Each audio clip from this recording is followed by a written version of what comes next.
राधे राधे जय एकविरा. तर आम्ही आता आळंदीवरनं निघालो आहेत घरी जायला, पण जाता जाता आम्ही राधाराणी भगवान श्रीकृष्णाचं दर्शन घेऊन जाऊ. रावेत येथे इस्कॉन मंदिर आहे, तिथं जायला निघालो आम्ही. दुसरी वेळ असेल, आम्ही याआधी पण तिथे गेलेलो दर्शनाला. खूप छान मंदिर आहे, श्री गोविंद धाम म्हणून ओळखला जातो हा मंदिर. पुण्याच्या रावेत भागात वसलेले एक शांत आणि सुंदर राधाकृष्णाचे मंदिर आहेत. हे मंदिर आध्यात्मिक शांतीचे आणि भक्तीचे केंद्र आहेत. येथे मराठी भाषेतसुद्धा भगवद्गीता आपली आणि भागवत यावर आधारित विशेष सगळे नियोजन केले जातात. श्री हरिनारायणाची पण खूप छान अशी मूर्ती वगैरे आहे तिथे. एंट्री करताच खाली आणि श्री नरसिंह भगवंताचा पण खूप अद्भुत असं म्हणजे दर्शन होतं तिथे आपल्याला. आणि पूर्ण बांधकाम हा लाकडाने हे केलेलं आहे, म्हणजे खाली असं लाद्यांच्या ह्याच्यापासून ते लाद्या नाही, ते लाकूड आहेत, पूर्ण लाकडाचं बांधकाम आहे. आणि एवढं प्रसन्न वाटतं ना तिथं दर्शन घेऊन. खूप छान, एकदम शांत वातावरण आणि काय असा गोंगाट नाही, काय नाही. आणि भगवंताच्या आपण नामस्मरणात आपण तिथे एकदम लीन होऊन जातो. एवढा छान वाटतं ना.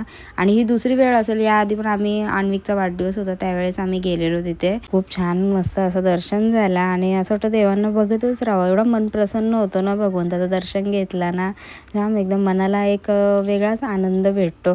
आणि कधी कधी आपल्या मनात असतो आपण देवाला हे बोलू ते बोलू, पण भगवंताला आपण बघूनच सगळं विसरतो आणि बोलायची गरजच लागत नाही देवाजवळ. काय भगवंताला सगळं माहीत असतं आपल्या मनात काय आहे काय नाही, आणि कधी कुठल्या वेळेस काय पाहिजे ते सुद्धा भगवंत आपल्याला वेळेवर बरोबर देतो. म्हणून प्रत्येक गोष्टीची घाई पण करावी नाही, कारण की वेळेनुसार आपल्याला सगळ्या गोष्टी भेटतात. आपल्या हातात नसतात काय, भगवंत देईल त्याप्रमाणे आपल्या कर्माप्रमाणे आपल्याला सगळ्या गोष्टी भेटतात. आणि दुसऱ्या वेळेस पण आम्ही आलो, मस्त छान आमचं दर्शन झाला तिथे. आणि जो कोणी पुण्याला जात असेल तर इथे रावेतला जा, मस्त मंदिर आहे. अजून पण दुसरे पण इस्कॉन मंदिर आहेत पुण्यामध्ये, ते पण खूप छान आहेत. आता पुढच्या वेळेस आम्ही कधी गेलो तर तिकडे नक्की जाऊ. आणि माझ्या मनात असं भाव आहे की सगळीकडे मला असं दर्शन करायचे आहेत भगवंताचे, फक्त नामस्मरण. आणि असं नाही की एन्जॉय पण करायचं आहे, भगवंताचं पण नामस्मरण करायचं आहे, कारण की हा कलियुग आहे. प्रत्येक युगाप्रमाणेच आपण राहायचं, पण प्रत्येक ह्याच्यात आपण भगवंताला विसरायचं नाही. भगवंताचं नामस्मरण करता करता सगळ्या गोष्टी करायच्या आहेत. घरातल्या गोष्टी बघायच्या आहेत, बाहेरच्या गोष्टी आपल्याला स्वतःला बघायचं आहे. आणि आपल्याला माहिती आहे आपण चांगला करतो ना, मग मी कोणाचा विचार करत नाही. बाकी मला सपोर्ट करतात, मी त्यांचाच विचार करते आणि भगवंताचं नामस्मरण करते. मग आम्ही असंच काहीतरी खाऊन घेतला, पावभाजी खाल्ली, अन्विकने पिझ्झा खाल्ला आणि यांना एक टाईम शनिवार हे लस्सी पिली.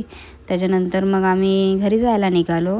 मस्त भगवंताचं दर्शन वगैरे पण झाला, एकदम छान मन प्रसन्न झालेला. तिकडनं मग आम्ही निघालो. चला मग, राधे राधे.